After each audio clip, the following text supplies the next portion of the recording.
السلام علیکم ورحمۃ اللہ وبرکاتہ۔ وعلیکم السلام ورحمۃ اللہ وبرکاتہ۔ کیا حال ہے سب کا؟ الحمدللہ۔ نحمدہ ونصلی علی رسولہ الکریم، اما بعد فاعوذ باللہ من الشیطان الرجیم، بسم اللہ الرحمن الرحیم۔ رب اشرح لی صدری ویسر لی امری واحلل عقدۃ من لسانی یفقہوا قولی۔ الحمد للہ الکریم القادر العظیم القاہر، خلق فقدر وشرع فیسر، فکل الی ما قدرہ وقضاہ صائر، لا الہ الا اللہ وحدہ لا شریک لہ ولا ند ولا مظاہر۔ ہر قسم کی حمد اللہ کے لیے ہے جو کریم ہے اور قدرت رکھنے والا ہے، عظمت والا اور غالب ہے، جس نے پیدا کیا اور اندازہ مقرر کیا اور شریعت مقرر کی اور اس کو آسان بنایا۔ پس جو اللہ نے تقدیر مقرر کی اور جس کا تقدیر میں فیصلہ کیا، وہ سارا اسی کی طرف لوٹ کر جانے والا ہے۔ اس کے سوا کوئی معبود برحق نہیں، وہ اکیلا ہے، اس کا کوئی شریک نہیں اور اس کا کوئی ہمسر نہیں اور اس کا کوئی مددگار نہیں، یعنی وہ سارے کام اکیلے ہی کرتا ہے۔ ہر چیز کا خالق اور مالک وہی ہے۔ ابو البشر آدم علیہ السلام نے جب جنت کا پھل کھا لیا تو انہیں اپنی غلطی کا فوری احساس ہو گیا۔ انہوں نے اللہ سبحانہ تعالیٰ سے توبہ کے کلمات سیکھ لیے اور اللہ سے توبہ کر لی۔ اللہ سبحانہ تعالیٰ نے ان کی توبہ قبول کر لی اور اس کے بعد انہیں زمین پر بھیج دیا اور ساتھ ہی کچھ ہدایات بھی دیں۔ آیت نمبر 38 میں اللہ تعالیٰ فرماتے ہیں، ہم نے کہا کہ تم سب یہاں سے اتر جاؤ، پھر اگر تمہارے پاس میری طرف سے کوئی ہدایت آئے تو جو کوئی میری ہدایت کی پیروی کرے گا تو ان پر نہ کچھ خوف ہوگا اور نہ وہ غمگین ہوں گے۔ قلنا، ہم نے کہا۔ کس نے کہا؟ اللہ سبحانہ تعالیٰ نے۔ کس سے کہا؟ آدم اور حوا علیہ السلام دونوں سے کہا۔ قلنا اہبطوا منہا جمیعا، ہم نے کہا کہ اس سے یعنی جنت سے یا آسمان سے اب سب کے سب زمین پہ اتر جاؤ، یعنی جمیعہ میں آدم اور حوا کے علاوہ جو ان کی اولاد ہے اس کی طرف بھی اشارہ ہے، کیونکہ یہاں تثنیہ کا صیغہ نہیں ہے بلکہ جمع کا صیغہ ہے، واو جمع کی ضمیر ہے۔ تو ہم نے ان سب سے کہا اہبطوا منہا جمیعا، سب کے سب۔ تو اس طرح آدم اور حوا تمام بنی آدم کے والدین ہیں اور ان کی اولاد بھی اب ان کے ساتھ زمین پر ہی رہے بسے گی۔ یہاں ہم دیکھتے ہیں کہ قلنا اہبطوا کے الفاظ 2 دفعہ استعمال ہوئے ہیں اسی واقعے کے اندر، پیچھے ایک دفعہ آئے ہیں اور ایک یہاں پر آئے ہیں۔ ایک مرتبہ آدم علیہ السلام کی لغزش کے بعد اور دوبارہ ان کی توبہ کے بعد۔ لغزش کے بعد اس کا ذکر اس لغزش کا نتیجہ بیان کرنے کے لیے ہوا کہ اس مقام اور مرتبے سے اتر جاؤ، اور توبہ کے بعد اس امتحان کی حکمت بیان کرنے کے لیے۔ تو مراد یہ ہے کہ گناہ کی معافی کے باوجود اب تمہیں اور تمہاری اولاد سب کو زمین پر ہی رہنا ہوگا جس کی خلافت کے لیے تمہیں پیدا کیا گیا۔ اب جنت میں واپسی صرف اس صورت میں ہوگی جب تم ہدایت پر چلو گے، ہدایت کا رستہ اختیار کرو گے، اس ہدایت کا جو میری طرف سے تمہارے پاس آئے گی۔ یعنی یہاں پر منی ہدن آیا ہے، ورنہ ہدایت کے رستے تو کئی ایک ہو سکتے، اور دنیا میں جتنے بھی لوگ مختلف طرح کی ہدایات فالو کر رہے ہیں وہ اپنے آپ کو ہدایت پر ہی سمجھتے ہیں، اور ہر معاملے میں کچھ نہ کچھ گائیڈ لائنز ہدایات ہوتی ہیں جو بھی انسان دنیا میں کام کرتا ہے۔ لیکن یہاں کون سی ہدایت مراد ہے؟ وہ ہدایت جو اللہ کی طرف سے آئی ہو۔ آدم علیہ السلام کو جمعہ کے دن زمین پر اتارا گیا تھا، جس کی روایت سنن الترمذی میں آتی ہے۔ ابو ہریرہ رضی اللہ عنہ کہتے ہیں نبی صلی اللہ علیہ وسلم نے فرمایا، سب سے بہتر دن جس میں سورج نکلا جمعہ کا دن ہے، اسی دن آدم کو پیدا کیا گیا، اسی دن انہیں جنت میں داخل کیا گیا، اسی دن انہیں جنت سے نکالا گیا، اور قیامت بھی اسی دن قائم ہوگی۔ تو اس لیے جمعے کا دن ہمارے نزدیک بڑا اہم دن ہے، یعنی سورج کے طلوع ہونے کا پہلا دن کون سا تھا؟ جمعے کا دن تھا۔ آدم علیہ السلام کے یعنی انسان کے طلوع ہونے کا دن بھی جمعے کا دن تھا، ان کے جنت میں جانے کا دن بھی جمعے کا تھا، اور جنت سے نکلنے کا دن بھی جمعے ہی کا تھا، اور دنیا کا اختتام بھی جمعے کے دن ہی ہوگا۔ فَإِمَّا يَأْتِيَنَّكُم مِّنِّي هُدًى فَمَن تَبِعَ هُدَايَ فَلَا خَوْفٌ عَلَيْهِمْ وَلَا هُمْ يَحْزَنُونَ، پھر اگر تمہارے پاس میری طرف سے کوئی ہدایت آئے. تم سے مراد یہاں براہ راست خطاب کیا جا رہا ہے آدم علیہ السلام اور ان کی بیوی سے، لیکن مراد کم کے ساتھ تمام انسانیت کے لیے یہ بات کہی جا رہی ہے. اور پھر منی ہدن، میری طرف سے ہدایت، یعنی وہ علم جو بذریعہ وحی آئے انبیاء علیہم السلام کے پاس، جو اللہ تعالیٰ اپنی طرف سے رسولوں اور انبیاء کے پاس بھیجتا ہے، وہ دراصل ہدایت ہے جس کے بارے میں قرآن مجید میں آتا ہے قل ان الہدی ھدی اللہ، اور ایک اور جگہ پر آتا ہے ان ھدی اللہ ھو الھدی، کہ اللہ کی ہدایت ہی دراصل ہدایت ہے. تو ہدایت کا یہ سلسلہ جو اللہ تعالیٰ کی طرف سے آتا ہے یہ آدم علیہ السلام سے شروع ہوا تھا، اور پھر کس پہ ختم ہوا؟ رسول اللہ صلی اللہ علیہ وسلم پر. آپ آخری نبی ہیں، قرآن مجید اور احادیث نبوی آخری وحی الہی ہے. اس دوران میں کتنے رسول کتنے نبی آئے ان کی اصل تعداد صرف اللہ کو معلوم ہے. لا یعلمہم الا اللہ، کیونکہ وہ بستیاں جن کی طرف آئے اور وہ نہیں مانی اور وہ تباہ ہو گئی. لا یعلمہم الا اللہ جاءتہم رسلہم بالبینات، ان کے رسول ان کے پاس بینات لے کر آئے تھے لیکن انہوں نے مان کر نہیں دیا. تو فمن تبع ہدایا، یعنی جو ان باتوں کی جو انبیاء لے کر آئے ان کی تصدیق کرے اور پھر ان کے اندر پائے جانے والے احکامات پر عمل کرے تو وہی لوگ دراصل ہدایت یافتہ ہوں گے. تو اللہ سبحانہ وتعالیٰ نے اس ہدایت کو اپنی ذات کی طرف منسوب کیا. کیوں اپنی ذات کی طرف منسوب کیا؟ کیونکہ انسان کا خالق بھی اللہ ہے اور اس کا مالک بھی اللہ ہے اور اس کا رازق بھی اللہ ہے، اور انسان کو واپس بھی اللہ ہی کی طرف جانا ہے. انا للہ و انا الیہ راجعون، آئے بھی اسی کی طرف سے ہے، جانا بھی اسی کی طرف ہے. لہٰذا ہمیں اطاعت بھی اسی کی کرنی ہے، اسی کی مرضی کے مطابق اس زندگی کو بسر کرنا ہے. آغاز بھی اس کی طرف سے، انتہا بھی اسی کی طرف. تو بیچ کا جو وقت ہے، بیچ کی جو ہماری زندگی ہے، اس زندگی کو بھی ہمیں کس طرح گزارنا ہے؟ جو وہ چاہے. یہ نہیں ہو سکتا کہ پیدا کرنے والا وہ ہو اور انجام ہمارا اس کے ہاتھ میں ہو اور بیچ میں ہم اپنی مرضیاں کرتے رہیں یا شیطان کی مرضی پہ چلیں یا لوگوں کی مرضی پہ چلیں. نہیں، عقل مند وہی ہے جو اس بیچ کے عرصے میں جتنا بھی اس کو یہ وقت ملا ہے اس زندگی میں، وہ سارے کا سارا اللہ کے حکم کے مطابق بسر کرے. تو اس سے یہ بات بالکل واضح ہو جاتی ہے کہ اصل ہدایت وہ ہے جو اللہ کی طرف سے آتی ہے، وہ نہیں جو لوگوں کی رائے ہوتی ہے، لوگوں کا اوپینین ہوتا ہے یا لوگوں کی پسند ناپسند ہوتی ہے، یا جو ٹرینڈز ہوتے ہیں، یا لوگ کیا پسند کرتے ہیں، لوگ کس سے خوش ہوتے ہیں، لوگ کیا چاہتے ہیں ہم سے، ہم کس چیز کو فالو کرتے ہیں. عام طور پر اپنی زندگی میں کیا فالو کرتے ہیں، کس کو فالو کرتے ہیں؟ جب ہم اپنے کھانے پینے کی چوائسز کو دیکھتے ہیں تو اس میں کیا دیکھتے ہیں؟ کیا کھانے پینے کے معاملے میں ہمیں ہماری شریعت نے کوئی رہنمائی دی ہے؟ اللہ تعالیٰ کی طرف سے کوئی رہنمائی آئی ہے؟ بلکہ قرآن مجید میں جو احکامات شروع میں دیے گئے ہیں اول ان میں سب سے پہلے کھانے پینے کے احکامات ہی ہیں.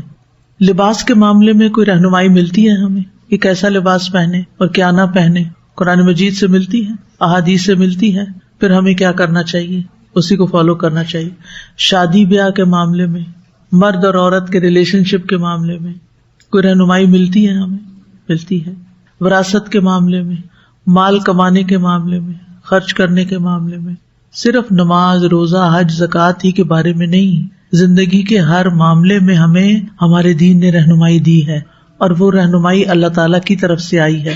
پھر اگر کوئی اس کے مطابق زندگی بسر کرے گا، اس رہنمائی کو لے گا، تو وہ ہدایت یافتہ ہوگا، وہ کامیاب ہوگا.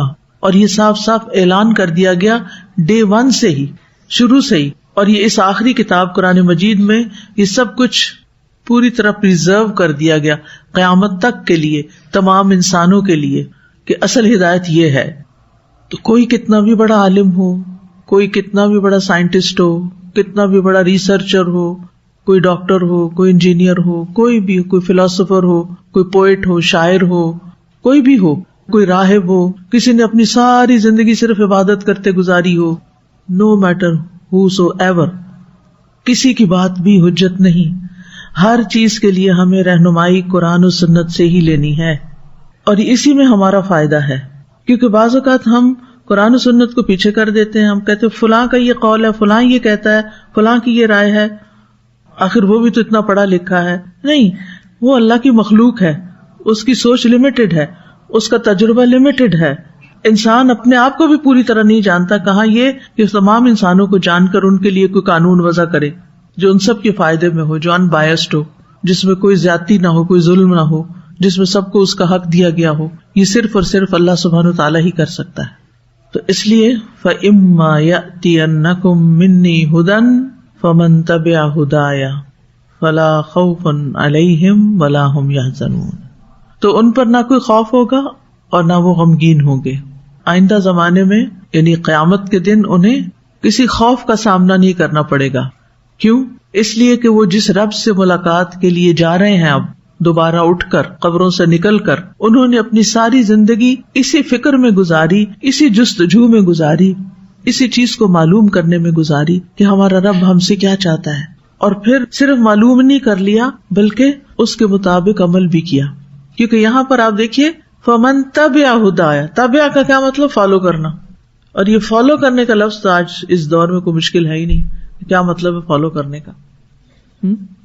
تو جو اس ہدایت کے پیچھے چلے گا، جو اس ہدایت کو اپنائے گا، اسی کے مطابق زندگی بسر کرے گا، تو اس پر خوف نہیں ہوگا، وہ بالکل امن میں ہوں گے. وَهُم مِّن فَزَعٍ يَوْمَئِذٍ آمنون. وہ اس دن کی گھبراہٹ سے، اس دن کی پریشانی سے بالکل امن میں ہوں گے، کیونکہ وہ اپنا ہوم ورک کر کے آئے ہیں. جو ذمہ داری انہیں دی گئی تھی انہوں نے پوری کی. انہوں نے ہر قدم پر، چاہے وہ ان کے کھانے پینے کا معاملہ تھا یا شادی بیاہ کا معاملہ تھا یا کاروبار اور بزنس یا جاب کا معاملہ تھا، ہر معاملے میں انہوں نے یہی دیکھا کہ ہمارے رب کو کیا پسند ہے، اور طریقہ بھی صحیح رکھا اور اس کے ساتھ ساتھ رب کی عبادت بھی کرتے رہے. اس میں بھی ڈنڈی نہیں ماری، اس کو بھی پیچھے نہیں چھوڑا. وَلَا هُمْ يَحْزَنُونَ. اور نہ وہ غمگین ہوں گے کس چیز پر؟ جو پیچھے گزری ہوئی زندگی پر. انہیں ریگریٹس نہیں ہوں گے. ریگریٹس کس کو ہوتے ہیں؟ اپنی پچھلی زندگی پر کس کو ریگریٹ ہوتا ہے؟ جس نے ضائع کیا ہوتا ہے، جس نے اپنے وقت کو عقل مندی سے استعمال نہیں کیا ہوتا، جس نے اس میں کچھ کمایا نہیں ہوتا، جس نے اس کو فضول بیکار میں گنوا دیا ہوتا ہے. ایسے لوگ پھر وہاں غمگین ہوں گے اور حسرتوں کا شکار ہوں گے. وہ یوم الحسرہ بھی ہے کہ ہم سوچتے ہی رہ گئے کہ یہ کریں گے، وہ کریں گے، بڑی بڑی آرزویں اور تمنائیں تھیں، لیکن کیا کرایا؟ کچھ بھی نہیں، خالی ہاتھ واپس آ گئے. اور اب واپس جانے کی کوئی گنجائش بھی نہیں، کوئی صورت ہی نہیں کہ کسی طرح واپس جائیں اور جا کے اپنے سارے کیے کی تلافی کر کے آئیں.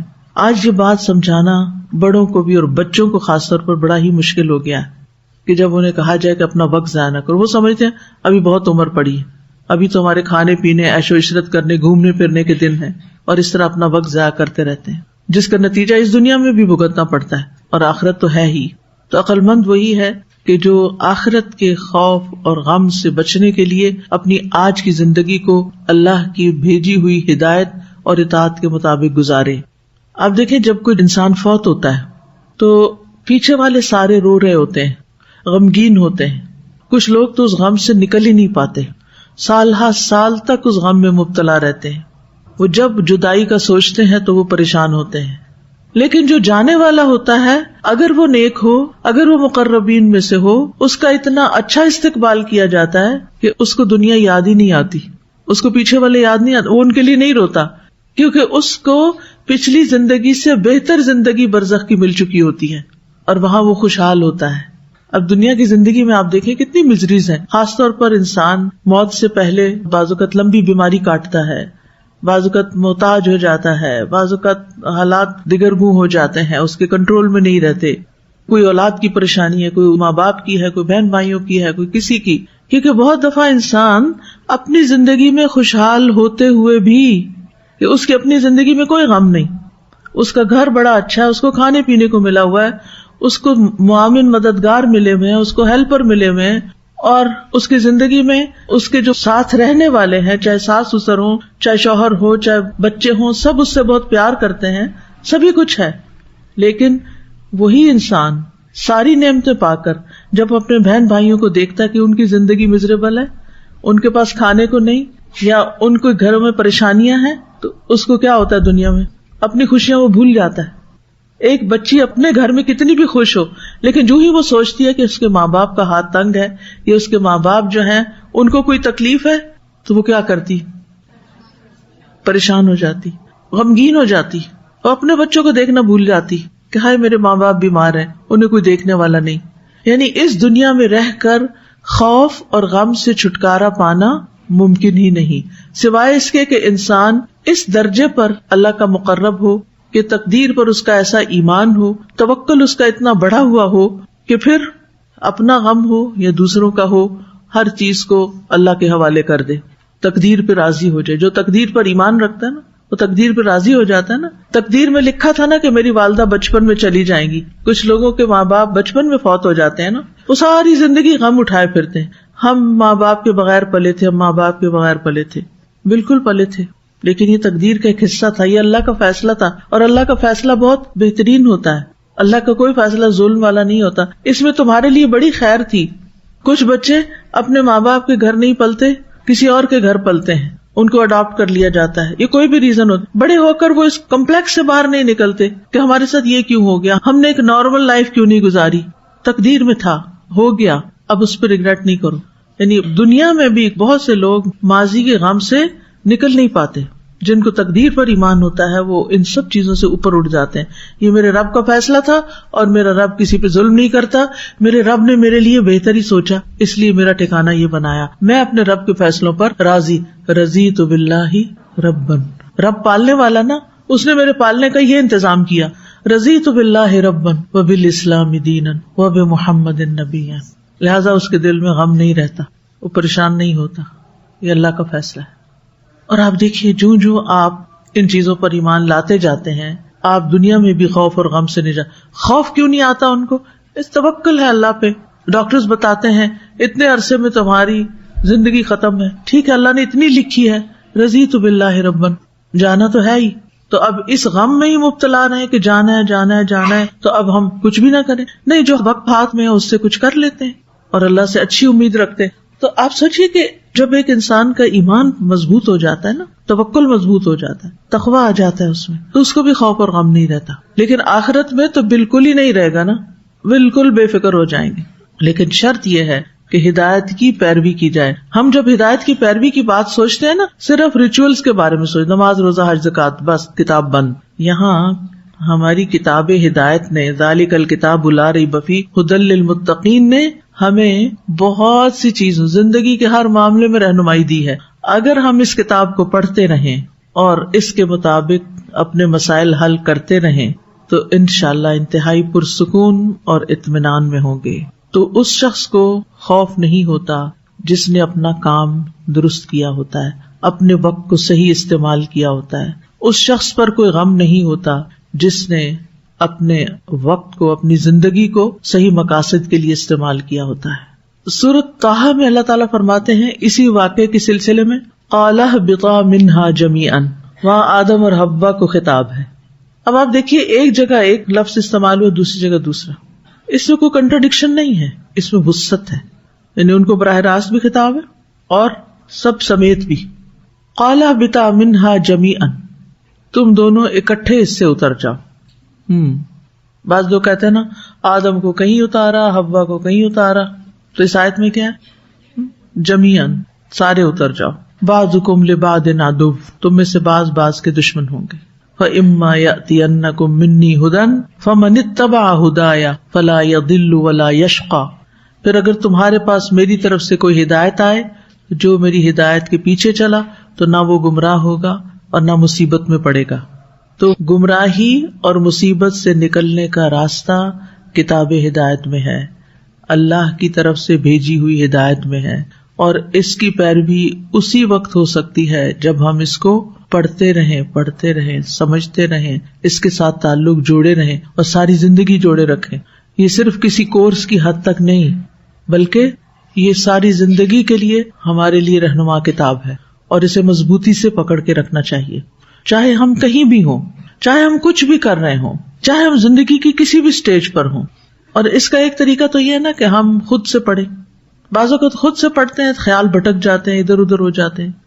تو ہونا یہی چاہیے کہ چاہے 2 آیتیں پڑھیں. جب آپ ماں باپ کے گھر میں ہیں تو آپ ان کو ساتھ بٹھا کے ان کے ساتھ مل کے پڑھیں، ہمسایوں کو ساتھ ملا لیں، اور لوگوں کو ساتھ ملا لیں، کوئی اپنا گروپ بنا لیں، کلاس بنا لیں. جب آپ کی شادی ہو جائے تو سسرال کے ساتھ مل کے، ہسبینڈ کے ساتھ مل کے، اگر ہسبینڈ نہیں فارغ یا کوئی بھی ایسی مجبوری ہے تو اور جو بچے آس پاس ہیں ان کو ساتھ ملا لیں، پھر اپنے بچے ہو جائیں تو ان کو ساتھ ملا لیں، ساس سسر کو ساتھ ملا لیں. یعنی ہم میں سے کوئی شخص یہ بہانہ نہیں کر سکتا کہ مجھے تو کوئی لوگ ہی نہیں ملتے جن کے ساتھ مل بیٹھ کے میں اللہ کا ذکر کروں اور اللہ کی بات کروں. ہم میں سے ہر شخص کے ساتھ کوئی نہ کوئی ہے. اگر گھر والے کوئی بھی نہیں نا، اکیلے ہیں، تو ہماری دوست، ہمارے نیبرز، ہم کسی آئی لینڈ میں نہیں رہتے، ہم سب آبادیوں میں رہتے ہیں، ہم سب بلڈنگز میں رہتے ہیں، ہم سب ایسی جگہوں پہ رہتے ہیں جہاں ہمارے ارد گرد انسان آتے جاتے ہیں. جنہوں نے کچھ کرنا ہوتا نا، وہ گلی کے فالتو فضول بھاگتے دوڑتے بچوں کو بھی پکڑ کے ہاتھ منہ دھلا کے ان کے ساتھ ہی بیٹھ جاتے ہیں. تو جب تک آپ اس کتاب کو مضبوطی سے پکڑے رکھیں گے تو گمراہ نہیں ہوں گے. نبی صلی اللہ علیہ وسلم نے بھی یہی بات فرمائی تھی. تو اس آیت سے جو باتیں ہم نے سیکھی ہیں وہ ایک تو یہ بڑی اہم بات ہے کہ اصل ہدایت تو اللہ ہی کی ہدایت ہے، اور پھر اللہ کے بتائے ہوئے طریقے کے علاوہ کسی اور کے طریقوں پہ چل کے اللہ کی عبادت کرنا یہ بھی سراسر گمراہی ہے. یعنی جو شخص کسی ایسے طریقے سے عبادت کرتا ہے اللہ کی جو اللہ نے نہیں بتائی تو وہ ہدایت پر نہیں ہے. جیسا کہ نبی صلی اللہ علیہ وسلم جمعے کے خطبے میں ہمیشہ فرماتے تھے، وَشَرُّ الْأُمُورِ مُحْدَثَاتُهَا وَكُلُّ مُحْدَثَةٍ بِدْعَةٍ وَكُلُّ بِدْعَةٍ ضَلَالَةٍ وَكُلُّ ضَلَالَةٍ فِي النَّارِ. رسول اللہ صلی اللہ علیہ وسلم نے فرمایا، اور بدترین کام وہ ہیں جنہیں شریعت میں اپنی طرف سے جاری کیا گیا، یعنی اس کے پیچھے کوئی دلیل نہیں، خود ہی اس کو ہدایت یا عبادت کا طریقہ بتا دیا. ہر ایسا کام بدعت ہے، اور ہر بدعت گمراہی ہے، اور ہر گمراہی آگ میں لے جائے گی. لہذا عبادت کے طریقوں میں اپنی طرف سے کوئی تبدیلی نہیں کرنی چاہیے. پھر یہ ہے کہ امن صرف اس شخص کے لیے ہے جو ہدایت کی پیروی کرے، یعنی ان لوگوں سے گمراہی اور بدبختی کی نفی کر دی گئی ہے جنہوں نے اللہ کی ہدایت کی پیروی کی. تو جو بھی اس ہدایت کی پیروی کرتا ہے اسے امن اور دنیاوی اور اخروی خوش نصیبی اور ہدایت حاصل ہو جاتی ہے، اور ہر ناپسندیدہ چیز، خوف، غم، گمراہی اور بدبختی اس سے دور کر دی جاتی ہے. لہذا اس کو من پسند زندگی نصیب ہوتی ہے اور پریشان کرنے والی چیزیں اس سے دور کر دی جاتی ہیں. لیکن جس نے اس ہدایت کی پیروی نہ کی، کفر کیا اور آیات کو جھٹلایا، تو اس کے ساتھ معاملہ اس کے برعکس ہوتا ہے. اگر کوئی آپ سے سوال کرے کہ میں بہت پریشان ہوں، بہت غمگین رہتی ہوں، آپ اس کو کیا حال بتائیں گے؟ قرآن پڑھو. اگر وہ یہ کہے کہ میں تو پہلے ہی قرآن پڑھ رہی ہوں، یعنی کئی لوگ قرآن پڑھتے ہوئے پڑھاتے ہوئے بھی غمگین رہتے ہیں، پھر کیا علاج ہو؟ آپ جائیے آج گھر اور بیٹھ کے لکھیے کہ پریشانیوں سے نکلنے کا طریقہ کیا ہے، خوف اور غم سے نکلنے کا طریقہ کیا ہے. سمپل ورڈز میں تو یہاں لکھا ہوا ہدایت کی پیروی نا، ٹھیک ہے نا. فَمَن تَبِعَ هُدَايَ فَلَا خَوْفٌ عَلَيْهِمْ. اب یہ جو تبع ہے اس کو پریکٹیکلی کس طرح کرنا ہوتا ہے، فالو کیسے کر سکتے ہیں؟ ہدایت کتاب میں ہے، اب اس کو فالو کرنا ہے. تو سب سے پہلے تو آپ کیا کریں گے؟ اس کو پڑھیں گے، اس کو پڑھیں گے ڈیلی بیسس پر استقامت کے ساتھ، ہمیشہ مسلسل. کچھ لوگ ہوتے ہیں کورس کرتے ہیں، پھر کورس چھوٹتا ہے، پھر ان کی قرآن بھی چھوٹ جاتا ہے، ان کی نمازیں بھی ڈھیلی ہو جاتی ہیں، پھر وہ پریشانیوں میں آ گرتے ہیں، پریشانیاں امڑ کے ان کے اوپر آ جاتی ہیں، پھر وہ پوچھتے ہیں اب کیا کریں؟ وہی کریں جس کو چھوڑا ہوا ہے. حل صرف ایک ہے، یہ اللہ نے حل بتایا پریشانیوں سے نکلنے کا. کہیں نہ کہیں کمی ہے، کبھی علم ہوتا ہے، یقین میں کمی ہوتی ہے، کبھی علم ہوتا ہے اس پہ وسوسے غالب آئے ہوئے ہوتے ہیں، پتہ نہیں یہ نہ ہو جائے وہ نہ ہو جائے، ہے پتہ ڈاما ڈول، کبھی ادھر کبھی ادھر. تو اس کے لیے کیا طریقہ بتایا تھا آپ کو؟ کیا کریں؟ شیطان کے وسوسوں سے بچیں، شیطان کے وسوسوں کو باہر نکالیں. جتنے بھی غم اور خوف کی قسمیں ہیں ان سب کے پیچھے اگر آپ اینالائز کریں تو شیطان کے وسوسے ہیں، اور اس کا طریقہ میں آپ کو پچھلے 3 دن کے لیکچرز میں بتا چکی ہوں، شیطان سے کیسے بچنا ہے آپ نے. اور وہ لوگ جنہوں نے کفر کیا اور ہماری آیات کو جھٹلا دیا وہ آگ والے ہیں، وہ اس میں ہمیشہ رہنے والے ہیں. تو 2 چیز، کفر اور تکذیب، یہ انسان کو آگ کی طرف لے جاتی ہے. یعنی جنہوں نے اللہ کے ساتھ کفر کیا، اس کی اطاعت سے تکبر کیا، اس کے آگے نہیں جھکے اور اس کی شرعی آیات کو جھٹلا دیا. ابلیس نے یہی تو کیا تھا، اس نے اللہ تعالیٰ کے ساتھ بات چیت بھی کی تھی، اس نے اللہ تعالیٰ کا انکار نہیں کیا تھا، لیکن کس چیز کا انکار کیا تھا؟ بات ماننے کا. اطاعت سے تکبر کیا تھا، اطاعت کا انکار کیا تھا. کوئی اگر یہ کہے کہ میں اللہ کو تو مانتا ہوں پر اللہ کا ہر حکم نہیں مان سکتا کیونکہ مجھے اس دنیا میں بھی رہنا ہے، کچھ باتیں میں اللہ کی مانوں گا، کچھ میں اپنی مانوں گا، لوگوں کی مانوں گا، تو کیا خیال ہے اس کے بارے میں؟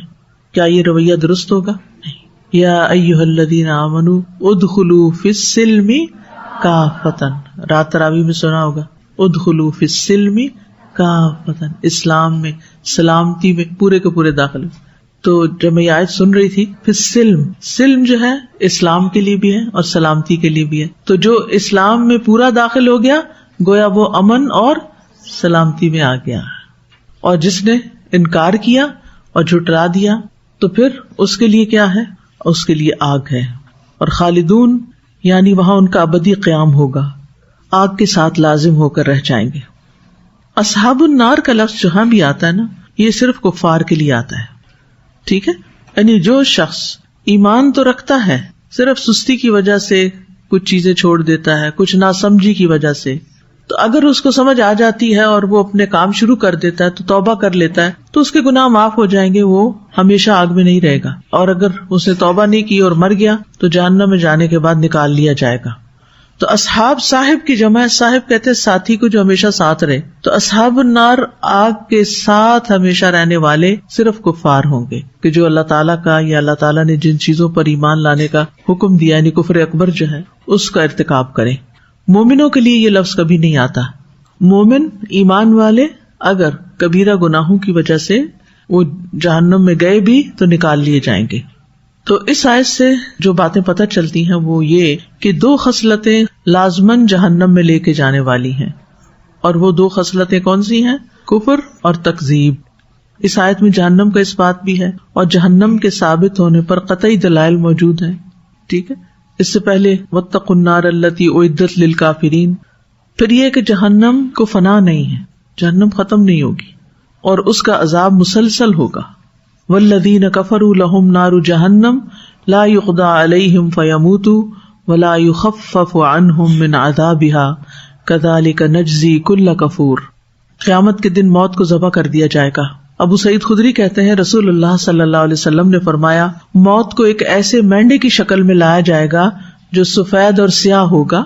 پھر ایک آواز دینے والا فرشتہ آواز دے گا کہ اے اہل جنت. اس پر وہ گردنیں اٹھا کر اس کی طرف دیکھیں گے. پھر آواز دینے والا فرشتہ پوچھے گا کیا تم اس مینڈے کو پہچانتے ہو؟ وہ بولیں گے ہاں یہ موت ہے، اور ان میں سے ہر شخص اسے دیکھ چکا ہوگا. پھر منادی کرنے والا آواز دے گا اے اہل دوزخ. اس پر وہ گردنیں اٹھا کر دیکھیں گے تو وہ پوچھے گا کیا تم اس کو پہچانتے ہو؟ وہ جواب دیں گے ہاں یہ موت ہے، اور ان میں سے ہر شخص اس کو دیکھ چکا ہوگا.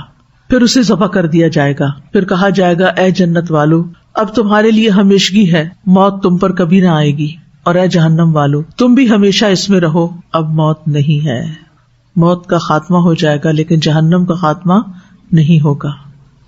جہنم والے جہنم میں موت کی تمنا کریں گے لیکن مر نہ سکیں گے. وَيَأْتِيهِ الْمَوْتُ مِنْ كُلِّ مَكَانٍ وَمَا هُوَ بِمَيِّتٍ. موت اسے ہر طرف سے آئے گی مگر وہ مرے گا نہیں.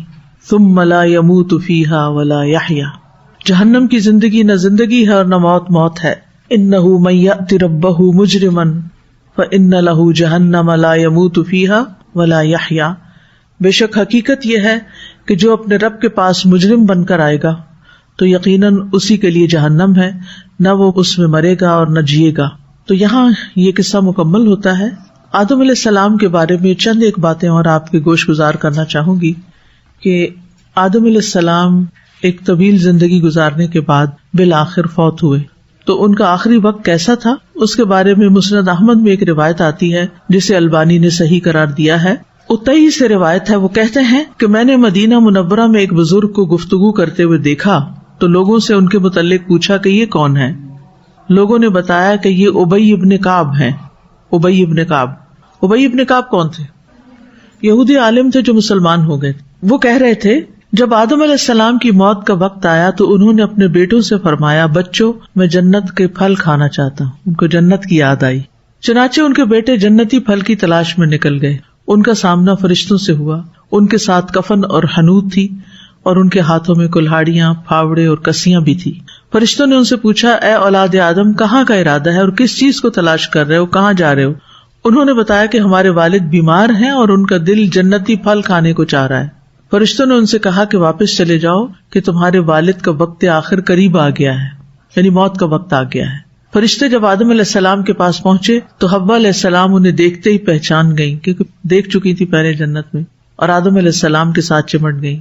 آدم علیہ السلام نے ان سے فرمایا کہ پیچھے ہو جاؤ، تمہاری ہی وجہ سے میرے ساتھ یہ معاملات پیش آئے، میرا اور میرے رب کے فرشتوں کا راستہ چھوڑ دو۔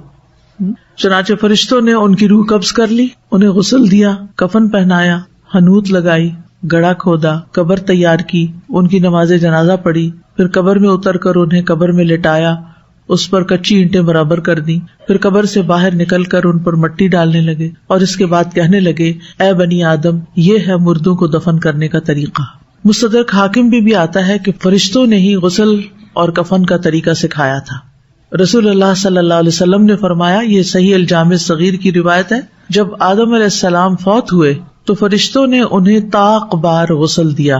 طاق کیا ہوتا ہے؟ جیسے 1 یا 3 یا 5 یا 7، یعنی پورے جسم پر اتنی تو پانی بہایا، اور ان کے لیے لحد تیار کی۔ لحد کون سی قبر ہوتی؟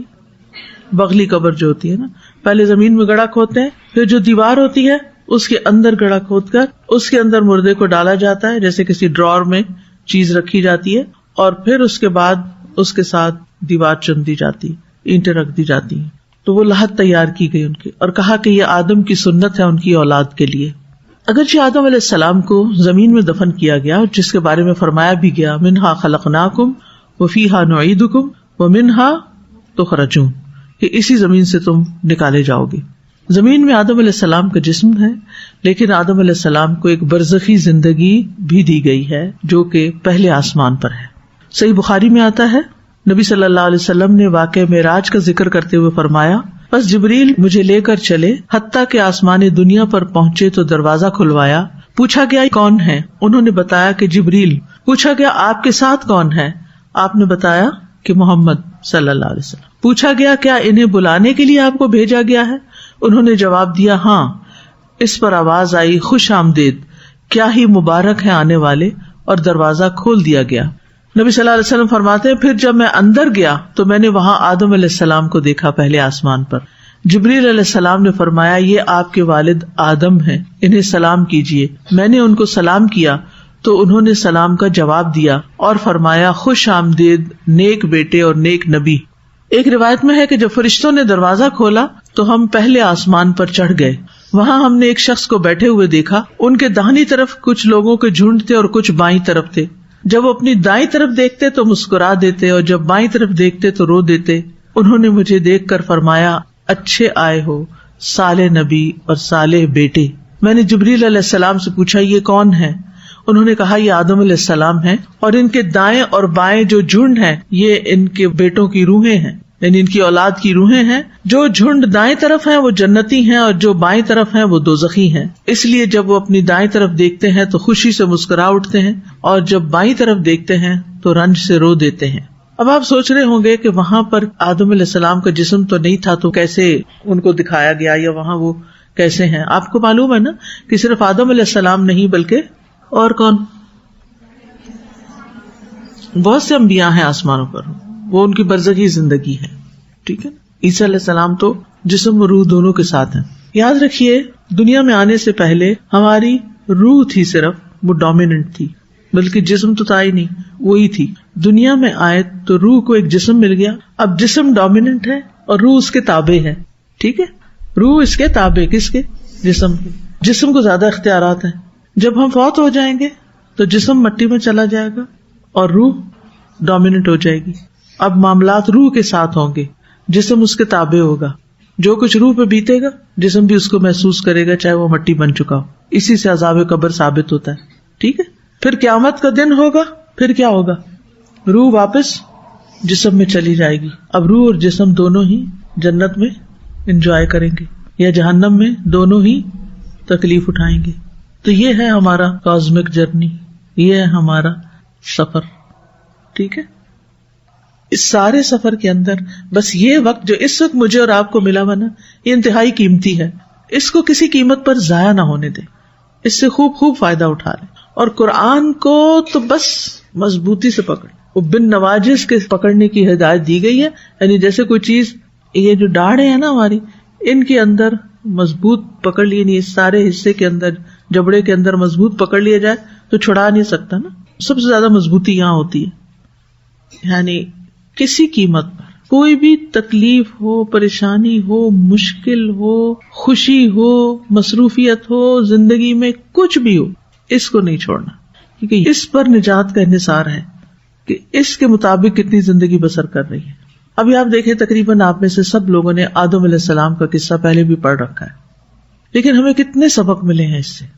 اس سارے سفر میں جو آج ہمارا میرے خیال 14واں دن ہے، یعنی ہم نے آدھا مہینہ تقریباً اسی پہ لگا دیا. ابھی تو میں سوچ رہی تھی اسٹریچ کر دیتی ہوں تھوڑا، آج ہدایت پہ بات ہو جائے تو کل انجام پہ اور باقی چیزیں. پھر میں نے کہا چلیں کل حابیل قابیل پہ آ جائیں گے انشاءاللہ. تو آپ سوچئے کہ کتنے سبق، وہ واقعہ جو آپ نے ایک دن میں پڑھا تھا اور وہ واقعہ جو 14 دن میں پڑھا ہے آپ نے، کتنی ہدایت ہے، کتنا کچھ ہم سیکھتے ہیں. اور مجھے پورا یقین ہے کہ اگر میں اس کے بعد دوبارہ یہ پڑھاؤں گی تو اس سے بھی زیادہ وقت چاہیے، کیونکہ تسلی ہوتی نہیں. اور قرآن ایسا سمندر ہے کہ جس کی گہرائی کی کوئی انتہائی نہیں. دنیا کے سمندروں کی تو گہرائی ہے نہ کہیں، اس کی نہیں. دنیا کے سمندر کو بھی اگر آپ دیکھیں تو آپ دیکھیں کہ ہر تھوڑی دیر کے بعد اس کا جو ہے نا ڈینسٹی بڑھ جاتی ہے پانی کی، اور گہرائی کے اندر نئی نئی چیزیں آ جاتی ہیں.